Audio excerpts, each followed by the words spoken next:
Hey guys, welcome back to my YouTube channel. If you've never been to my page before, my name is Sarah and I'm a Christian life coach. I come on here and I share faith-based videos with you guys.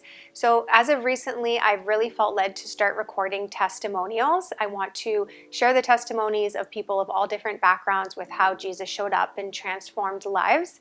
So this is my fourth video and I actually had the honor of recording my dad's testimony today. So I'm really excited to share that with you guys.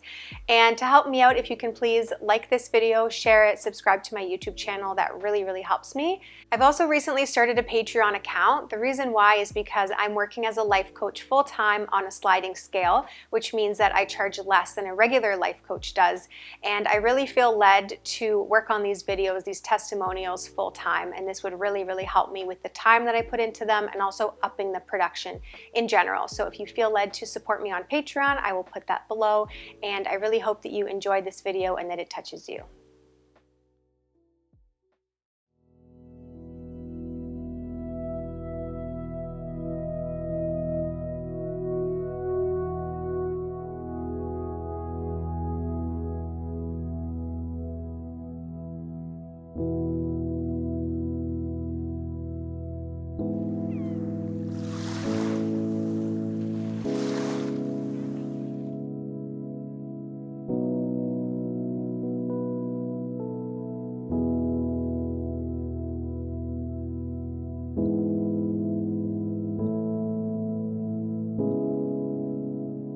I was born on a farm in southern Manitoba to a family of 6 children, and I was born sickly, and of course farmers want healthy sons to help them on the farm. And my older brother, who was strong and healthy, he just got all my dad's attention, so that started me off with feeling insignificant.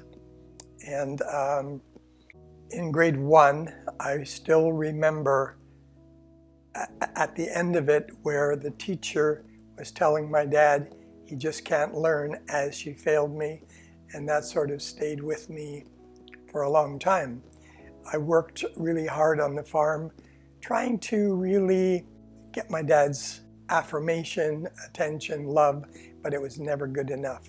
My parents were both born into different religious scenarios. My dad was Mennonite, but he kind of walked away from that at an early age.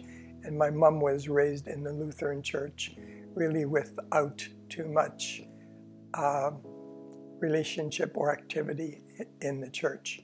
So there wasn't really too much of God in my life, although I could look back later and see that his hand was always on my life. Then at age 10, my parents, who were renting a farm, bought a restaurant in the city with an apartment above it, and they didn't have room for all 6 of us. So without telling us what was happening, they told us we were at my uncle's farm for the summer holidays. Well, when the summer ended, my uncle told me, "Your dad called and he said you won't be able to go home now. You're going to be going to school here." That moment I made a vow. I said, "Fine, I'll take care of me." I jumped on my bike and I rode to this little schoolhouse and I busted all the windows on both sides. And by the time I rode home, because they had these party line phones, everybody knew what I had done. And when I rode into the yard, my Uncle Carl said, "Eddie, in the barn." And I was used to when my dad had said that before, we would get a really good licking. But I just found myself thinking, I wonder if this old man can hit. Well, when I went in the barn, he said, "Sit down."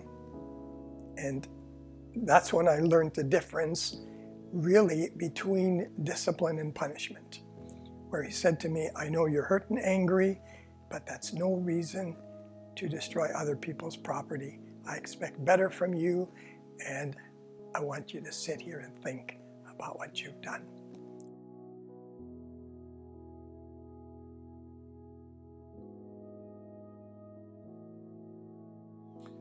I guess after that, when I was around 14 to going on 15, my parents took me back and I ended up back in the city with a lot of anger. My dad left and I wasn't getting along with my mom, so I decided to leave home.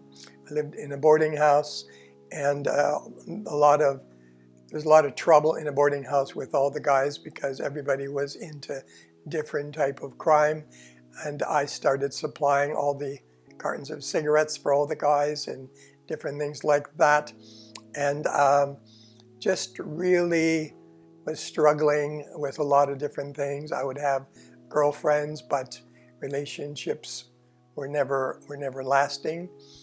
And then one day, somehow at age 18, I read a book called Think and Grow Rich by Napoleon Hill.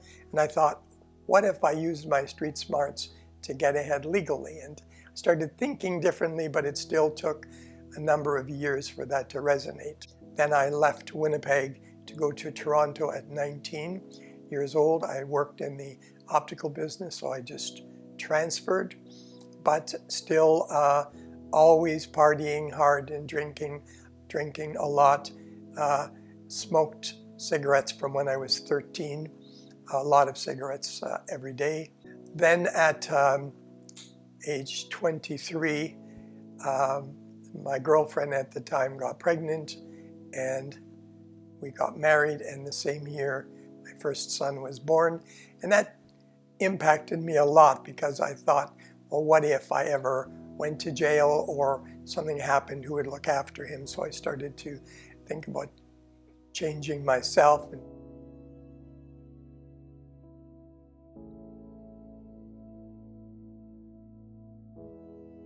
On March the 31st of that year, I was out of cigarettes and I had to go to a gas station 1 in the morning to get cigarettes. And in the morning, I needed my cigarettes and my coffee. I just couldn't start the day without them. But in the morning, after I had my cigarettes and coffee, I was walking out to my car, which was the only thing I had left from everything I had lost. I was so annoyed with myself that I threw these cigarettes over the trees. And I said, if there is a God, he'll have to help me. Now, I had people sharing Christ with me prior to that, but my answer pretty much always was, I appreciate what you believe, but kindly keep it to yourself. And so I threw these cigarettes over the trees there, and then a week or two later, middle of April, I walked out on my family because I was so much anger, and so I left and I was in the bar every night of the week, and yet I could never remember anybody offering me a cigarette or me craving. It was just like it was gone. And so from April through to November, I was working in the real estate, and then a Christian couple I sold a home to, they just asked me just point blank, are you saved? And it was like a knife in my chest. Every evening I would drink a couple of beers, and money was tight, so then I would go to a bar, put on my dancing boots and jeans, and I love rock and roll, so I would go to the club and dance. So this Friday night I went to a club in Rexdale at the time, and I walked in and there was a whole table full of beautiful girls, and I thought, my goodness. And so I was always very bold, so I walked over to them and said, ladies, what's going on here? And they said, well, the guys are doing their stag and we're doing our stagette. And I said, great, I'm your man. I'll be dancing with you guys tonight. So I had a great time. So that night I drove home, and the next night, Saturday night, I went back, had a couple of beers, went back to the same club again, decided to, have a good time. And I was drinking rum and cokes, couldn't get a buzz, so I changed over to Black Russians, and I had 6 or 7 of those, and it was like God had turned the tap off. I just could not feel anything. I even asked the barmaid, I said, are you watering this down? Anyway, she said, no, you can't water down straight alcohol. So she handed me the 2 bottles to check them out, but I was so annoyed. So I got in my car and drove home. I was in a basement apartment, and I turned on the TV and I went to the fridge to get something. When I came back, I didn't know it at the time, there was a Christian program on, and there was this tough-looking guy crying and describing exactly how I'd felt and was feeling for years. And for the first time,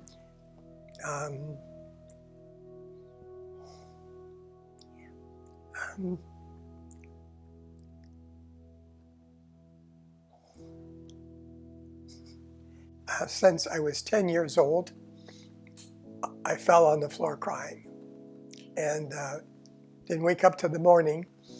And in the morning, I just said, I'm going to church.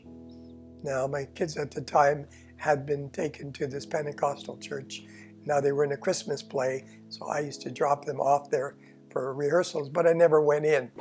So this Sunday morning, I went into the church, and through the entire message, I didn't understand a thing, nothing at all. And then at the end of the service, the old pastor of the church, who had the Messianic Jewish speaker in that day, at the end of the service, he suddenly said, did someone come here today to meet God? And my hand just shot up, and I pulled it down quickly, but he had seen me. And then he said, son, come down here, I'd like to pray with you. Well, when I stood up, it was like my feet were like two concrete blocks, and I was just like, it just felt like I was moving in slow motion. And in my left ear, I was hearing, get out of here, get out of here. So I planned when I got to the aisle to turn left and get out. But in my right ear, I was hearing, I love you, son.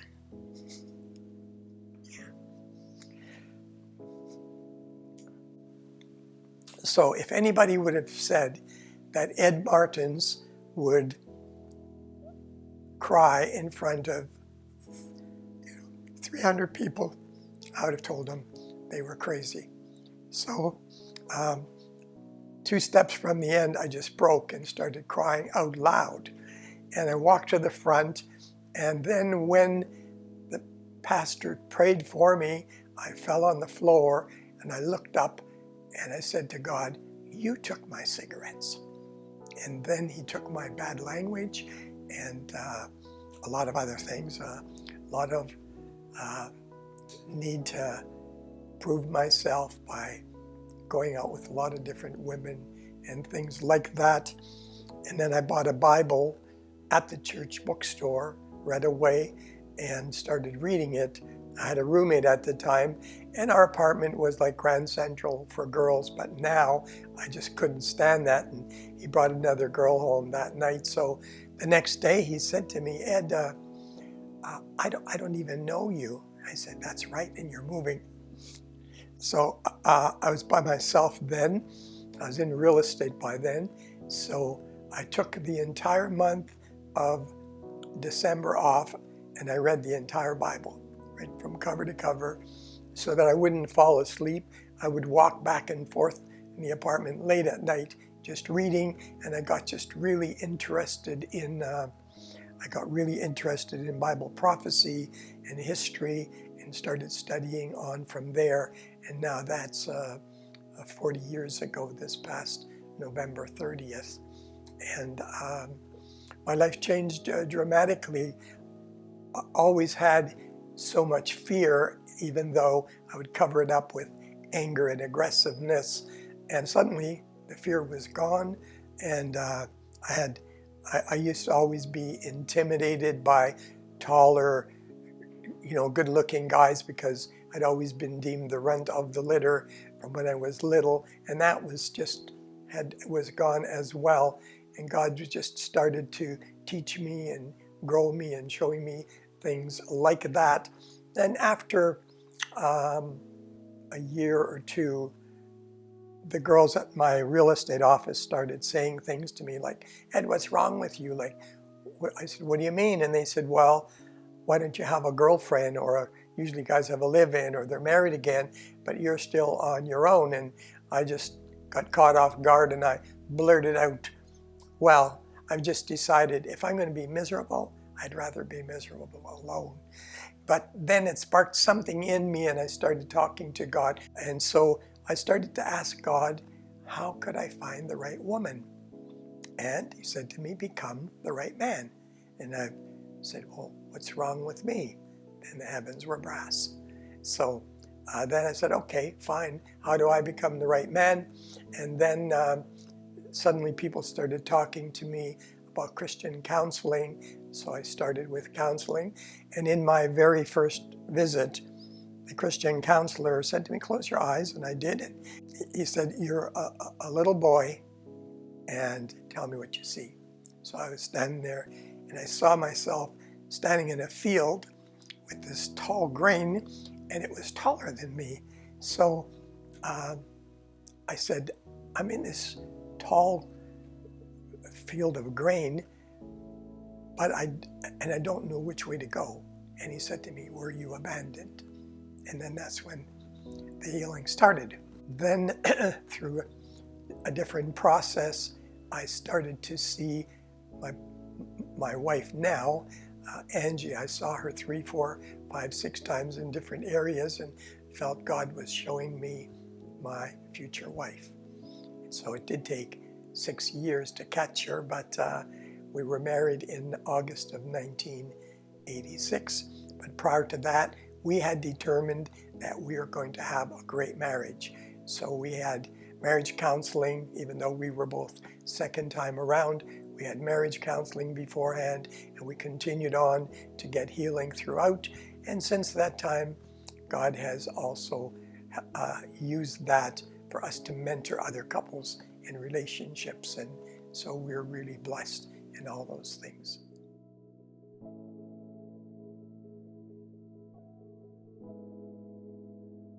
I really wished that I would have accepted Christ sooner and started my healing journey with him earlier in my life, but God works out all things for us. And so I would just encourage you that if you desire to have peace and to have joy and to get rid of all of the hurt from the past, God can bring healing. So I would say to you, if you're in doubt, to just say, God, if Jesus is real, reveal him to me, and just be open. God is talking to us all the time. It's just a matter of whether we're listening or whether we hear him. As I look back over my life, I can see so many times he was steering my life in certain directions or bringing certain people into my life, like my Uncle Carl, my one boss at a job, a grandmother that just really spoke life into me, but it was God speaking that. So I would just encourage you, God loves you so much and he's calling you, so say yes.